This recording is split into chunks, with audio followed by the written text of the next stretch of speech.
Rebonjour tout le monde. Il me fait plaisir maintenant de vous présenter pour notre prochaine conférence notre premier vice-président à la SSVQ et également interniste à l'hôpital général juif, Dr Luc Trudeau, qui va nous faire le prochain cas clinique sur les LDL. Oui. Oui, merci beaucoup. Et rebonjour à tout le monde. Alors, dans l'après-midi qui s'appelle Quoi de neuf, là, je vais vous entretenir de l'hypercholestérolémie familiale. Alors, voici ma diapo de divulgation potentielle. Alors que j'ai donné des conférences, je siège sur plusieurs comités consultatifs et j'ai fait de la recherche commanditée par des compagnies pharmaceutiques. Alors, je suis dans le cas clinique numéro 2. On parle d'un LDL élevé. Est-ce une maladie génétique? Alors, les objectifs sont les suivants. Reconnaître une hypercholestérolémie familiale et sélectionner les traitements appropriés. Alors, voici mon cas clinique. Il s'agit d'une femme de 44 ans qui est née dans la région du Moyen-Orient. Son père est décédé à 48 ans d'un infarctus du myocarde. Elle-même, elle a été dépistée donc pour possiblement hypercholestérolémie familiale en 2018. Cholestérol total, il n'y a pas de faute de tape, là. Cholestérol total à 11,21, un cholestérol LDL à 9,01 et un ApoB à 2,39. Alors, à ce moment-là, elle est prise en charge par un collègue et elle a été examinée. Pas de xanthelasma, pas de xanthome, pas d'arc cornéen, pas de claudication et pas d'histoire de symptômes neurologiques. Alors, elle se présente à la salle d'urgence sous traitement et avec une douleur à la poitrine. Et oui, elle a de l'angine instable et elle aboutit à 44 ans avec 4 pontages. Je la prends en charge après sa chirurgie. C'est un collègue cardiologue qui me l'a envoyé. Et à ce moment-là, elle est sous atorvastatin 80 mg et ezetimibe 10 mg, les deux ensemble, à tous les jours.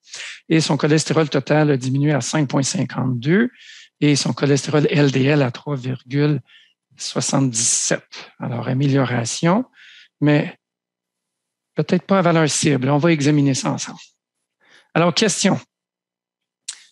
Quel est le critère diagnostique le plus important pour diagnostiquer une hypercholestérolémie familiale hétérozygote, c'est-à-dire un des deux gènes qui soit normal, là? Est-ce une histoire familiale positive, comme notre patiente? Est-ce la présence de xanthome, xanthelasma ou arc cornéen que ma patiente n'a pas? Est-ce le niveau de cholestérol LDL sans traitement, avant le traitement? Est-ce le niveau de cholestérol total? Est-ce que c'est de présenter une mutation au niveau du récepteur LDL ou encore au niveau du métabolisme de l'ApoB ou de l'enzyme PCSK9? Ou avoir subi un événement cardiovasculaire à un âge précoce? Alors, on va reviser ça ensemble et on aura l'opportunité à la fin de ma présentation de voter. Alors, l'hypercholestérolémie familiale affecte certains gènes dans le métabolisme du LDL cholestérol. À gauche, on voit les hétérozygotes, c'est-à-dire papa et maman ici. Si chacun a une anomalie génétique qui amènera les manifestations de la forme hétérozygote, mais s'ils ont un enfant ensemble, l'enfant peut aboutir avec les deux anomalies génétique et à ce moment-là de devenir homozygote. Mais ce n'est pas le sujet aujourd'hui. Les homozygotes, ce sont des gens des enfants ou des jeunes adultes qui sont diagnostiqués à un âge très précoce, qui peuvent même avoir des événements avant l'âge de 20 ans. Donc, ce qu'on va faire aujourd'hui, c'est parler de l'hypercholestérolémie familiale hétérozygote. Alors, si ce n'est que un gène sur 2 qui est affecté. On parle alors d'une maladie autosomale dominante. C'est environ de 1 personne sur 200 à 1 personne sur 500 à travers la planète qui est porteur de ce gène. Aux États-Unis, c'est évalué à environ 1 sur 250.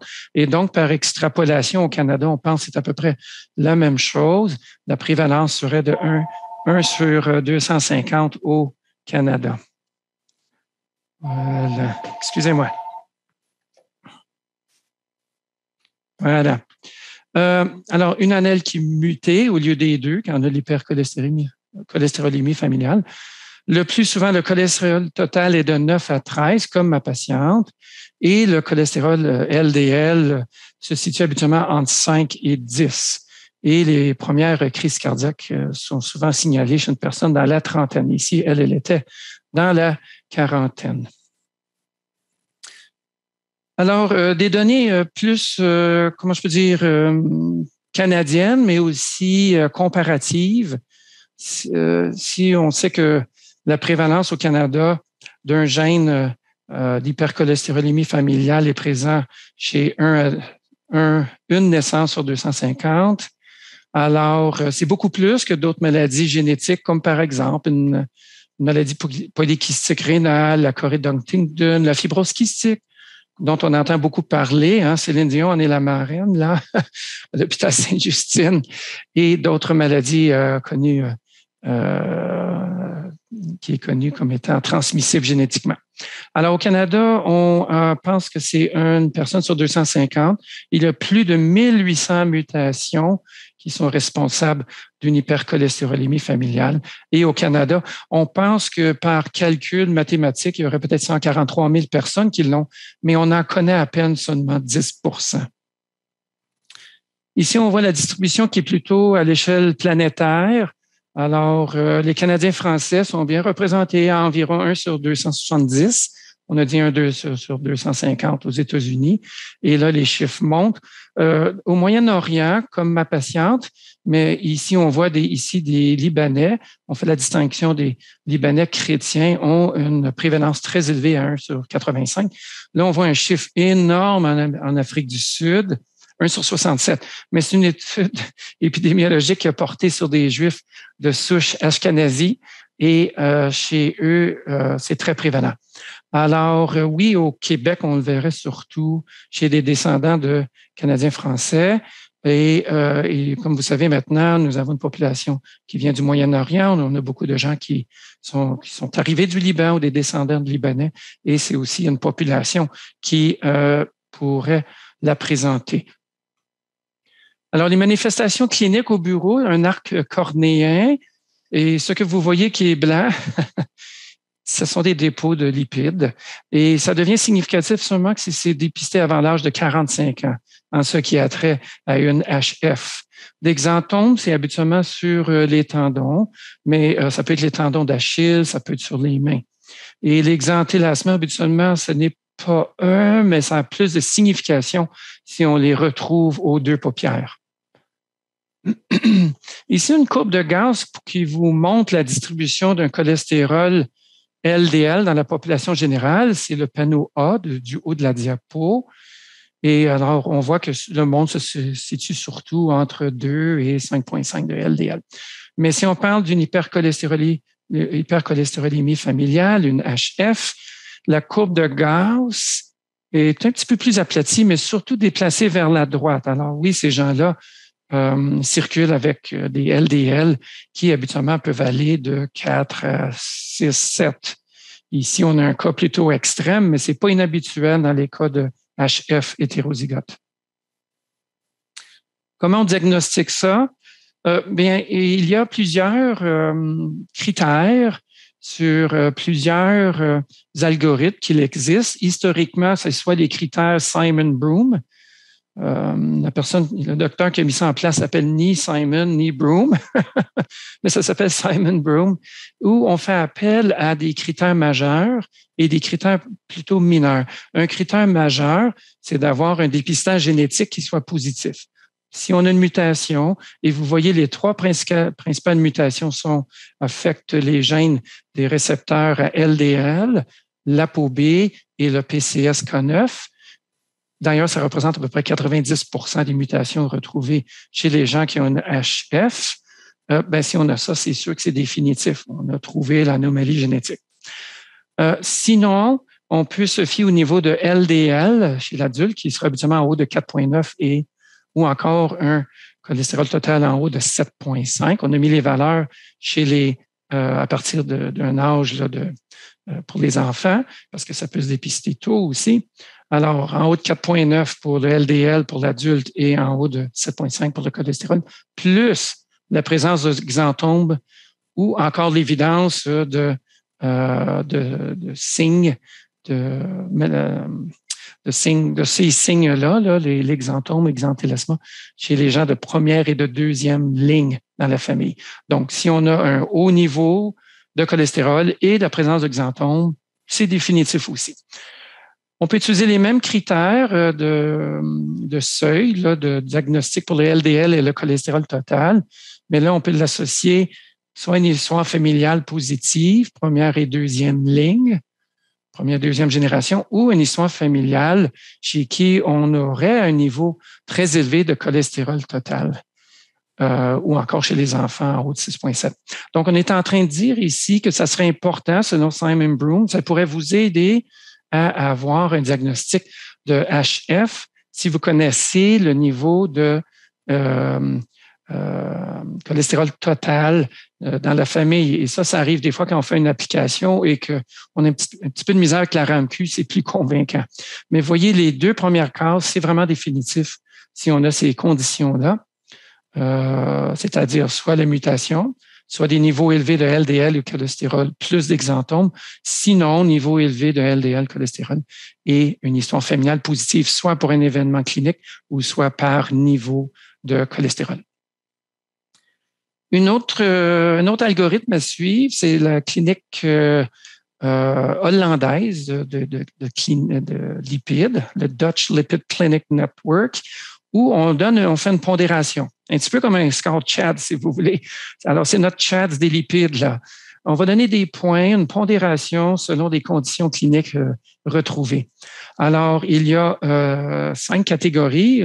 On donne 1 point pour une histoire familiale positive si c'est des parents de première ligne et ou encore où c'est positif, l'histoire d'événements cardiovasculaires cliniques, ou encore on donnera 1 point si leur LDL est dans le plus grand que le 95e percentile du LDL pour l'âge.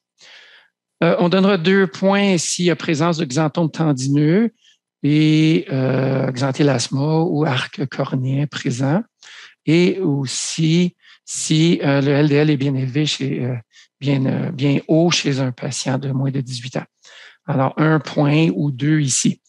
L'histoire clinique personnelle, cette fois-ci du patient, c'est 2 points si cet individu a eu une maladie coronarienne prématurée avant 55 ans pour l'homme, avant 60 ans pour la femme. C'est le cas de notre patiente. Ou encore, si les gens, ça c'est coronarien, mais ça compte moins selon ce barème. Là, on donne 1 point si c'est pour une maladie vasculaire cérébrale ou une maladie artérielle périphérique, c'est 1 point. À l'examen physique, si on retrouve l'exanthome tendineux ou des arcs cornéens qui doivent être présents avant 45 ans, c'est payant. C'est ça qui donne pas mal de points. L'analyse de laboratoire pour un LDL très élevé, c'est le cas de notre patiente, c'était 8 points. Et vous voyez, le barème de points va jusqu'à 1 point pour un LDL en haut de 4, à partir de 4. Ça se voit plus rarement, 4 à 5, mais ça existe. J'ai eu quelques patients comme ça. L'analyse de l'ADN, c'est ce qui est le plus payant de tous. C'est trouver la mutation génétique. Donc, vous faites le score final et 9 points ou plus, c'est sûr, c'est définitif.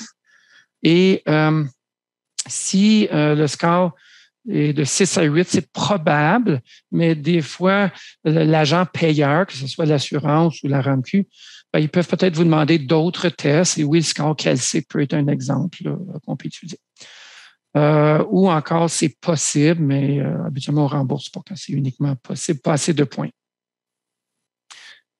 J'ai reproduit ici une des requêtes dont j'ai parlé un peu plus tôt, la requête Optilab, là, qui vient du CUSUM. Moi, étant à l'hôpital général juif, on est un hôpital affilié à McGill et ils font ça gratuitement, le test. C'est nouveau, le CUSUM paye la facture, ça vaut à peu près 400 $, et eux, ils font un test des anomalies génétiques plus étendu. Il était un temps que les labos se concentraient surtout les anomalies génétiques vues au Québec, mais à cause de l'immigration croissante, tout à coup, j'ai des patients qui ont une anomalie génétique du Moyen-Orient, de l'Afrique, de l'Asie et même plusieurs patients haïtiens.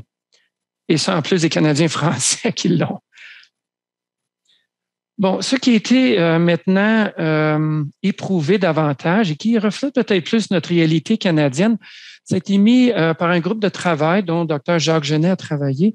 Et c'est un algorithme plus simplifié. Plus simplifié, oui.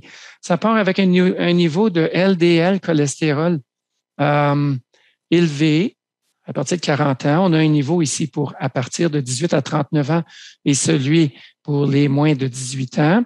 Si on a un niveau de cholestérol ainsi, on passe à la deuxième étape. Y a-t-il une anomalie génétique? Y a-t-il des xanthomes ou un LDL en haut de 8 égal ou plus grand à 8,5? Là, c'est sûr que c'est un HF définitif. Mais si on n'a pas une des trois conditions, on passe à la prochaine case. Est-ce qu'il y a de la parenté? Et ici, on parle juste de premier degré, qui a un taux de LDL élevé. Ou sinon, c'est soit le patient ou sa parenté a eu un événement cardiovasculaire à un âge précoce. Si on a un de ces deux conditions-là, bien là, c'est une HF présumée. Et là, peut-être faudra mieux définir, dépendant de l'agent payeur pour le PCS qu'on a. Si on n'a rien de tout ça et j'ai un patient russe qui se promène avec un LDL à 6,3, il y a juste l'hypercholestérolémie grave. J'ai vu ses parents, on a fait des LDL, ils étaient tous normaux. Il n'y a pas d'histoire familiale. Et je l'ai même envoyé pour un score calcique, une mutation, tout est négatif. Donc, ça existe des hypercholestérolémies graves qui ne sont pas de base génétique. On a maintenant un registre HF au Canada. C'est une base volontaire. Ceux qui en diagnostic peuvent envoyer les paramètres de ces patients-là et on met ça dans une base de données et je vous présente justement cette publication de 2018 qui nous montre de quoi ça a l'air, quelle est la photo, le snapshot d'un patient avec HF au Canada. Alors, c'est surtout des patients jeunes, c'est la première flèche rouge, 43 ans. C'est presque moitié-moitié entre hommes et femmes. C'est autosomal dominant, non relié au sexe, donc ça devrait être pas mal 50-50. Les gens ne sont pas gros. Ils ont peut-être un petit surplus de poids, un indice de masse corporelle ici à 26, mais c'est pas de l'obésité. Et là, on va voir nos paramètres lipidiques, en moyenne 8,09 pour le cholestérol total et 6,06 pour le LDL cholestérol, oui. Il y a quelques rapports qui disent parfois le HDL peut être bas dans les anomalies génétiques. Ici, à 1,21, c'est peut-être un petit peu bas, ça dépend si c'est un homme ou une femme, donc une moyenne un petit peu basse. Et ces cas qui ont été rapportés au registre, là, ils nous disent que seulement que 59% prennent une thérapie hypolipidémiante. Ce qui est surprenant, on pose le diagnostic, mais moins de 60% reçoivent une thérapie. Et cette thérapie est d'abord et avant tout basée sur des statines. Mais regardez la toute dernière ligne ici que je vais pointer. Seulement que 10% reçoivent une statine de haute intensité. Pourtant, ils ont des niveaux élevés de cholestérol. Ils commencent très élevés. Donc, on se dit, peut-être je donnerais plutôt une statine de haute intensité qui baisse le plus possible un LDL cholestérol. Cette diapo ici est très éloquente à l'effet que oui, plus le LDL cholestérol, plus il y aura d'événements athérosclérotiques, mais ça fait appel aussi au fardeau athérosclérotique. Regardez ici la courbe du bas, celle qui est comme orangé beige. Si toute notre vie, on maintient un LDL cholestérol à 2,1, on s'attendrait que peut-être quelque part, là, dans la mi-soixantaine, qu'on commence à être au seuil où on atteint le seuil où on commence à avoir des infarctus du myocarde. Si la ligne est plus repoussée à gauche, on maintient un LDL cholestérol à 3,2 toute notre vie, alors l'âge est rapproché. À partir de 40 ans, on atteint le seuil où on est à risque plus élevé d'un infarctus du myocarde. Mais regardez ici, si le cholestérol moyen est à 5,2 pour une bonne partie de notre vie, ben notre seuil est encore repoussé en amont à l'âge de 20 ans. Et c'est ça qui afflige les gens avec hypercholestérolémie familiale. C'est pas juste qu'ils ont un haut niveau de LDL, mais ce fardeau athérosclérotique qui amène des événements cardiovasculaires, ben, ils se déclarent plus jeunes et ils en subissent les affres plus tôt. Alors, c'est plus élevé, ça arrive plus jeune, deux conditions ensemble qui font que même à 20 ans, on voit des événements cardiovasculaires dans cette population. Alors, on le voit ici, les patients avec HF ont 4 fois plus d'événements cardiovasculaires que les gens qui sont non HF pour un suivi pendant des décades. Mais regardez à gauche de la diapo, qu'on soit en prévention primaire d'une HF ou non, en prévention secondaire, donc primaire ou secondaire, on a le même risque d'événements cardiovasculaires. Et ça réfère à la diapositive précédente. Quelqu'un qui est en prévention primaire, c'est pas parce qu'on vient de le diagnostiquer qu'il n'est pas à risque. Il traîne ce fardeau athérosclérotique peut-être depuis 20 ans, peut-être depuis 30 ans. Alors ici, on vous montre justement l'horizon qui attend nos patients avec HF s'ils ne sont pas traités ou traités complètement. Un homme a un risque de 50% d'un événement coronarien avant l'âge de 50 ans et une femme de 30% avant l'âge de 60 ans. Et on voit la distribution selon l'âge des patients. C'est intéressant, Dr. Bocage nous parlait de patients âgés. Ben, il y a beaucoup de gens qui ont leur événement tôt, certes, mais il y en a qui attendent la soixantaine, la soixante-dizaine pour l'avoir. Un papier assez récent qui nous montre que dans tous les patients que vous connaissez avec maladie ischémique coronarienne, 1 sur 31 est un cas de HF. C'est surreprésenté. Hein? On a parlé d'une prévalence de 1 sur 250, mais pour ceux qui ont une maladie coronarienne documentée, c'est 1 sur 31 qui a une HF. Chez ceux qui ont une maladie coronarienne précoce, hein, en bas de 55 ans pour un homme, en bas de 60 ans pour un homme, c'est 1 sur 15. Et de tous les cas d'hypercholestérolémie sévère que vous pouvez voir, c'est 1 sur 14. Donc, ils sont très bien surreprésentés et malheureusement à haut risque. Alors, qu'est-ce qu'on peut faire pour ces patients-là? Ici, on a une étude où les gens étaient exposés à des statines. Alors, la courbe du bas, c'est en bleu. On a diminué le risque d'un événement coronarien de 76% donnant une statine chez les patients avec HF par rapport à ceux qui n'en avaient pas pris. On note ici un risque résiduel de 20%. Par contre, ce qui est triste, c'est qu'on aimerait les voir plus tôt, nos patients avec HF. Ici, on le voit que chez des patients qui sont hétérozygotes de l'âge de 29 à 30 ans, ils avaient déjà un risque de 11,5 fois le risque de mourir d'un événement cardiovasculaire par rapport à ceux qui ne sont pas HF. On pousse le concept un peu plus loin ici avec un papier de Chilman qui a traité des gens avec statine. C'est un suivi qui pouvait aller jusqu'à 9,1 années et 85% des gens étaient sous statine. On a essayé de les amener à moins de 2,6 de LDL. Vous vous souviendrez, c'est une ancienne cible. Et seulement que 21% peuvent se rendre là. Alors, donc, 73% en utilisant uniquement une statine, bien dosée, n'atteignaient pas la valeur cible de ces années-là. Ici, on montre d'autres études. Celle des Pays-Bas, c'est celle que je viens de vous montrer, mais il y a 2 autres études qui ont fait la même chose. Et l'atteinte d'un LDL cholestérol à moins de 2,6, c'est pas fréquent, 21 à 30% des patients, ou encore une réduction d'au moins 50%, un peu encourageant, ça va de 41 à 64%. Alors, qu'est-ce qu'on fait? on va ajouter de l'ésétrol, de l'ésétimib. Alors, à gauche, on voit des patients qui ne prenaient pas d'ésétimib et ce qu'on voit, c'est qu'ils n'atteignent pas souvent leur valeur cible. Hein. Ça, c'est les patients qui... Oui, à gauche, c'est ça, sans ésétimib.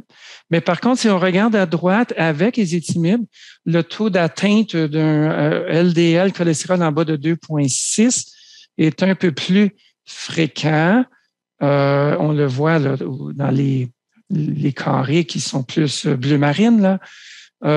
On l'atteint plus fréquemment, mais la majorité encore n'atteignent pas une cible en bas de 2,6. C'est comme si les ésétimib aidaient un petit peu, mais ça ne nous amenait pas assez bas en bas de 2,6. C'est peut-être le cas de ma patiente, hein, parce que vous l'avez vu, sous double thérapie, statine et ésétimib est encore à environ 3,6 de LDL. On part de haut, on a besoin de quelque chose de beaucoup plus puissant pour atteindre la valeur cible. Mais regardez la diapo suivante.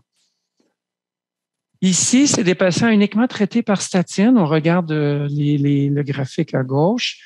Et combien souvent atteignent-ils un LDL cholestérol en bas de 2,6? Ça pourrait atteindre 50%.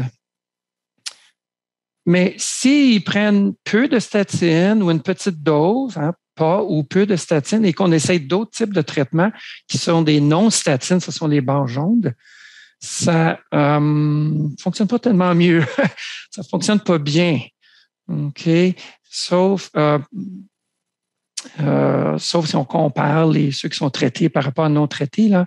Mais l'atteinte de la valeur cible, c'est pas fréquemment obtenu. Et à droite, c'est encore plus intéressant à savoir que les statines sont mieux pour abaisser le LDL cholestérol et se rapprocher du 2,6 ou de l'atteindre quand on traite avec des statines que si on traite avec une petite dose de statine ou pas de statine et d'autres modalités d'abaissement du cholestérol. Donc, on est en train de dire que c'est difficile là, de les amener à valeur cible. Ici, 2,6, je vais montrer les dernières recommandations canadiennes dans un instant.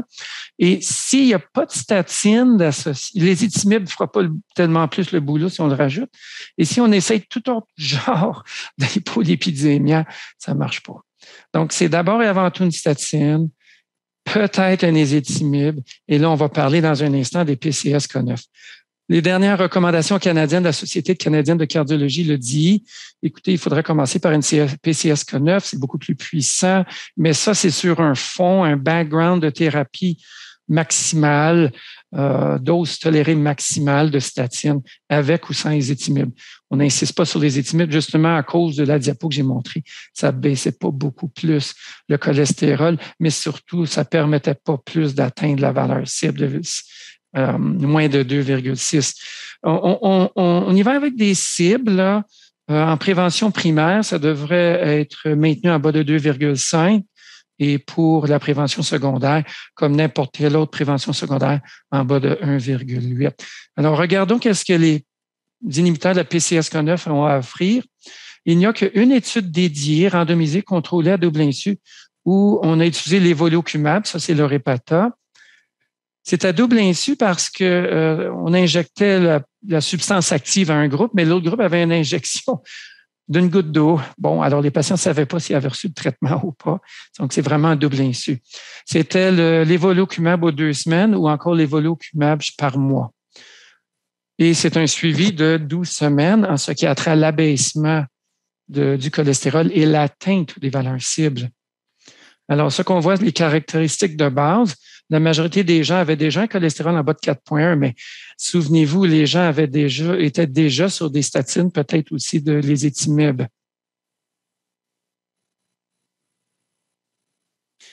Et ce qu'on voit dans la thérapie, ici, en termes d'abaissement du cholestérol, que ce soit avec une injection 2 semaines ou une injection à chaque mois, on avait des abaissements du LDL cholestérol après 4 semaines qui allaient de 59 à 61%. Et combien ont pu atteindre la cible? Et maintenant, c'est une cible moderne dans une étude plus récente. Un LDL égal ou plus petit à 1,8. Eh bien, on était capable d'atteindre cette cible-là maintenant dans environ 2 tiers des cas. que ça soit par semaine ou par 2 semaines.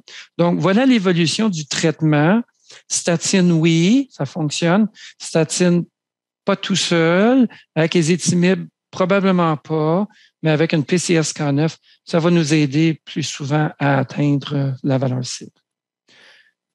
L'évolucumab n'est pas le seul qui a été testé. Il y a l'alirocumab. Ce n'était pas une étude dédiée uniquement à des gens qui avaient une maladie, ils ne souffraient pas uniquement de HF, c'est plutôt des sous-populations de 2 études dans le portfolio Odyssée. Et on voit que oui, l'alirocumab aussi peut baisser le LDL cholestérol, ici allant d'environ 50 à 55 %. Mais l'étude ne dit pas si dans quel pourcentage ils pouvaient atteindre leur cible de moins de 1,8.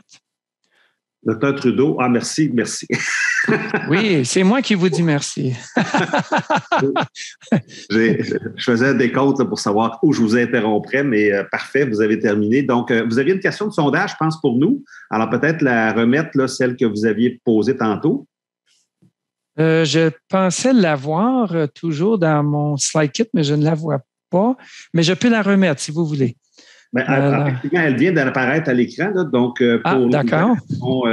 Merci. Sur l'écran Slido, là, c'est marqué là, quel est le critère diagnostique le plus important pour diagnostiquer l'hyperlipidémie familiale.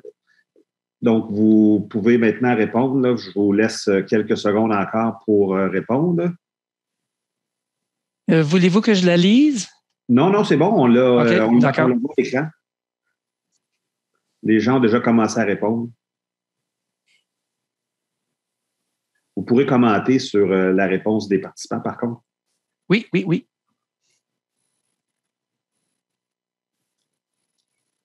On se donne encore 5 à 10 secondes pendant qu'on y pense? Oui, ben les gens votent là, actuellement. Là, c'est très actif là, sur le pôle. Il y a plus de gens qui ont voté qu'à la mairie de Montréal. Pas de commentaire. Obligé de commenter sur les... il ne faut pas distraire les voteurs. Là. Pourrait peser sur le mauvais piton. Oui, alors les gens en majorité ont raison, on l'a vu, c'est d'abord et avant tout une mutation, suivie de près par le niveau de LDL cholestérol. Bravo, vous m'avez bien suivi, vous avez retrouvé tous les indices et vous avez bien fait. Merci.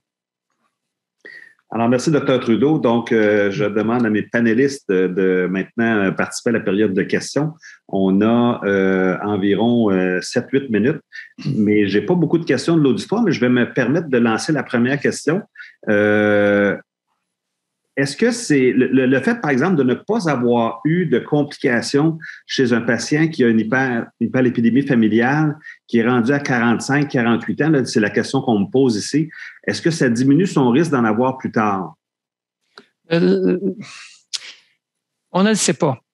Probablement que son risque plus tard est plus élevé à cause du fardeau athérosclérotique accru dans les années à venir. Mais je vais vous donner un exemple. Hier, j'ai vu une dame du Lac-Saint-Jean pour la première fois de ma vie, puis elle me dit, moi, j'ai la mutation du Lac-Saint-Jean, toute la famille de l'hypercholestérolémie. Ah, OK, ça m'aide.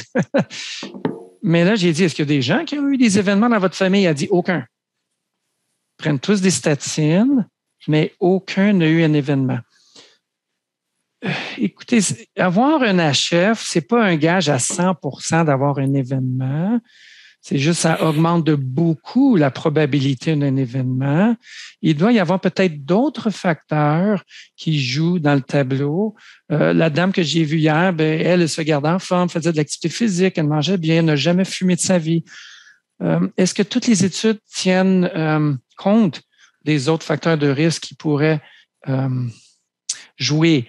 On essaye toujours dans nos études, soit épidémiologiques, ou clinique, là, de vouloir faire sortir la pondération. Quelle est la pondération du niveau de LDL?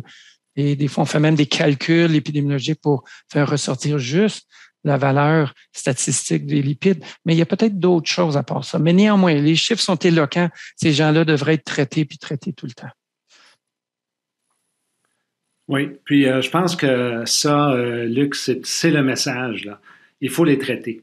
Et malgré le fait que beaucoup de ces gens-là n'ont des fois pas de manifestations cliniques objectivées, là, c'est sûr, ça dépend de l'âge, tout ça, mais il ne faut pas hésiter à traiter les patients qui ont des LDL cholestérol élevés. Et moi, comme hémodynamicien, je vois beaucoup de patients à 2 heures du matin qu'on dilate pour un infarctus du myocarde, là, où les gens ont des LDL cholestérol connus, au-dessus de 5 millimoles par litre, suivis par des médecins, et pour lequel on n'a pas adressé le niveau lipidique parce que le patient avait de bonnes habitudes de vie. Et je pense que les bonnes habitudes de vie, ça va vous protéger, c'est certain, mais on ne peut pas prendre ça en compte en disant que parce que vous avez de bonnes habitudes de vie, vous mangez bien, vous faites de l'exercice, vous avez un poids santé, vous n'avez jamais fumé de votre vie, que vous allez avoir un devenir cardiovasculaire adéquat. Et je pense que si vous avez un patient qui a un LDL de plus de 5 millimoles par litre, ces patients-là doivent être traités. Et il faut éliminer effectivement chez eux une cause génétique, parce que les patients qui ont une cause génétique, c'est important de faire du dépistage en cascade pour évaluer donc la famille immédiate, mais s'il vous plaît, traitez-les. Docteur Bocage avait un point à mentionner. Allez-y, Docteur Bocage. Oui, ben en fait, c'est vraiment intéressant vos commentaires parce que, premièrement, en médecine de première ligne, moi, ça m'a toujours frappé de voir comment, je ne sais pas si c'est réactionnel à l'utilisation qui a peut-être, pendant une période de temps, été peut-être trop grande en première ligne sans nécessairement avoir des bonnes balises à qui on devrait prescrire une statine. Mais je pense qu'il y a eu, ça a créé qu'il y a des médecins de première ligne qui sont frileux à commencer une statine à certains patients. Puis ça fait un peu des situations comme Dr Grégoire mentionne, où on se retrouve en salle d'hémodynamie avec quelqu'un, avec un premier événement, avec un bilan lipidique qui fait comme pratiquement catastrophique, là. Fait que je pense que les nouvelles recommandations, là, on sort un peu du sujet là, des patients avec une hypercholestérolémie familiale, mais ça n'empêche pas que c'est important là, qu'on regarde bien où nos patients en sont, puis qui seraient des bons candidats. L'autre chose, c'est qu'il y a beaucoup de patients, d'après moi, qui ont des avec une hypercholestérolémie familiale qui sont ignorés. Puis donc, c'est super important là, de regarder. Moi, je poserais une question à Dr Trudeau. Juste avant, on a discuté d'LP petit a. Qu'est-ce qui se passe avec les patients avec une hypercholestérolémie familiale? Est-ce qu'il y a une grande proportion de patients qui ont des LP petit a élevés? Est-ce qu'on a des taux différents d'événements? Je pense que c'était... m'entendez-vous? Oui. Oui, OK. Je pense que c'était mentionné dans le registre, mais règle générale, ils n'ont pas plus ou à peine plus de LP petit a que la population générale. OK. Puis, dernier commentaire, là, quand on voit que dans des familles avec une hypercholestérolémie familiale, comme vous avez mentionné, cette dame-là, tous les frères et sœurs étaient sur statine, personne n'avait eu d'événement. Là, c'est peut-être spécifique, là, mais est-ce qu'il y a eu des études où on a regardé les variants ou les mutations présentes, ou est-ce que certaines mutations sont plus propices à induire des événements? C'est difficile à dire, c'est loin d'être clair. Par contre, je peux vous dire que ça a été testé avec l'évolucumab, à savoir que l'abaissement du LDL cholestérol a été de la même magnitude pour n'importe quel type de mutation. Donc, ça fonctionne pour toutes les mutations. Mais à savoir s'il y en a une pire que l'autre, ça, je ne saurais pas vous dire. Peut-être Dr Grégoire peut nous aider? Moi, je ne peux pas répondre non plus à cette question-là. On a des données aussi avec l'inclisiran, qui est la molécule qu'on a parlé tantôt là, de la petite molécule interférente au niveau de l'ARN, là, qui a regardé justement dans les populations qui souffrent d'hypercholestérolémie familiale les différents types de mutations au niveau de la réponse, entre autres, à cette molécule-là. Puis il n'y avait pas de différence sur la baisse. Donc, la réponse ne semble pas être en lien avec le type de mutation, en autant que c'est certain qu'on ait des récepteurs au LDL cholestérol. Donc, c'est pour ça qu'on parle surtout d'hypercholestérolémie familiale hétérozygotes, puis qu'on parle peu des homozygotes. Certains peuvent répondre, remarquer dans les homozygotes avec justement un inhibiteur du PCSK9, mais c'est plus ciblé, puis de toute façon, des homozygotes, il y en a peu. Puis ces patients-là sont absolument assez bien identifiés comme tels. C'est une excellente remarque parce qu'il y a eu un papier aussi qui a montré que sans égard au niveau du PCSK9, les inhibiteurs de la PCSK9 fonctionnent de la même façon, avec le même effet.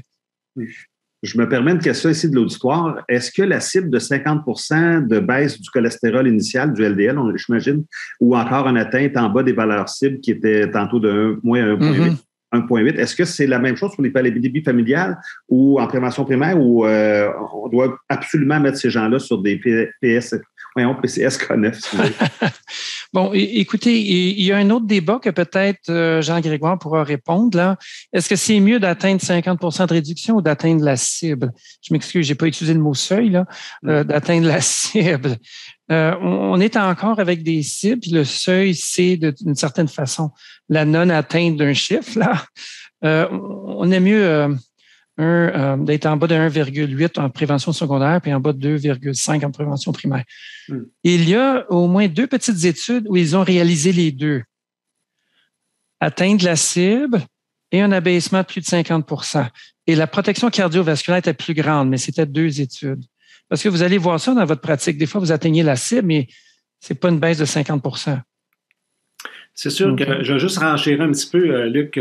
C'est certain qu'à partir du moment où on a des patients qui ont des LDL très élevés, par exemple, là, c'est un patient qui a un LDL à 8 millimoles par litre, ben, ça va venir un défi atteindre une valeur inférieure à 1,8, là, qui est, au fond, le seuil d'intervention chez les patients qui ont une manifestation cardiovasculaire. Le reste, c'est 50 % ou l'atteinte de 2,5 là, comme tel, comme seuil d'intervention.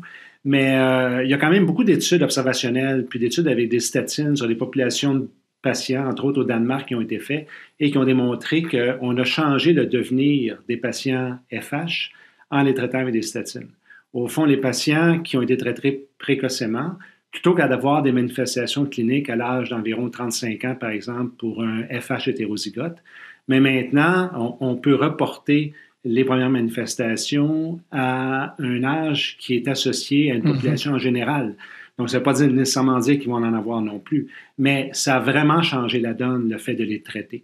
Et c'est pour ça que c'est tant important de les identifier. Et l'autre commentaire qui a été dit, c'est qu'on a beaucoup de patients qui sont FH qui ne sont pas diagnostiqués. Au fond, le problème, c'est d'essayer de les identifier comme tels. Et il faut toujours regarder la valeur de LDL cholestérol obtenue suite à un traitement optimal avec une statine, parce que les patients qui répondent peu, c'est des patients, des fois, qui ont une valeur de LDL cholestérol initiale qui était très élevée. Et c'est pour ça que la valeur obtenue n'est pas si basse. Et il y a des applications qui permettent d'imputer la valeur du LDL cholestérol sous traitement et de savoir quelle était-elle avant qu'on commence le traitement. Puis il y a des applications qui le permettent, ça. Et à ce moment-là, ça permet d'avoir une idée. Donc, si on enlevait la statine, si on enlevait les étimibes, c'était quoi sa valeur de LDL cholestérol de base? Et là, ça vous donne des idées, des fois, que les patients avaient des LDL cholestérol très élevés et c'était peut-être un patient qui a FH. Dr. Bocage, un mot rapide là, pour quand on passe à la prochaine conférence. Je vais laisser le Dr. Rousset parce qu'il avait la main levée avant moi. Là. C'est juste un petit détail pour le bénéfice de tous. Jean, peux-tu rappeler que les critères au Québec pour le remboursement des PCSK9, le critère de définition de l'hypercholestérolémie familiale, c'est pas 5,2 comme présenté dans l'étude de Genève, mais 5. Peux-tu juste préciser le chiffre? Je pense qu'il faut regarder, parce que nous, on a simplifié. Là, quand on l'a publié en 2018, là, au fond, l'idée, c'était de rendre l'application du diagnostic beaucoup plus simple pour les patients, pour les médecins, parce que les critères de lipide clinique, puis c'est quand même, au Sanders Brown, là, c'est quand même assez complexe là, comme tel. Alors que l'autre, c'est très simple là, comme tel, puis c'est facile à se rappeler. Et à ce moment-là, mais il y a une différence un peu avec la RAMQ, puis ça va changer encore, André. Donc, mais c'est facilement disponible sur le site. Ils sont tous là, puis ils ont rempli les critères, bingo. C'est facile. Mm-hmm. Parce que pour la RAMQ actuelle, c'est un 5.0 et plus rend le patient admissible, n'est-ce pas, Jean? Oui. Oui, OK.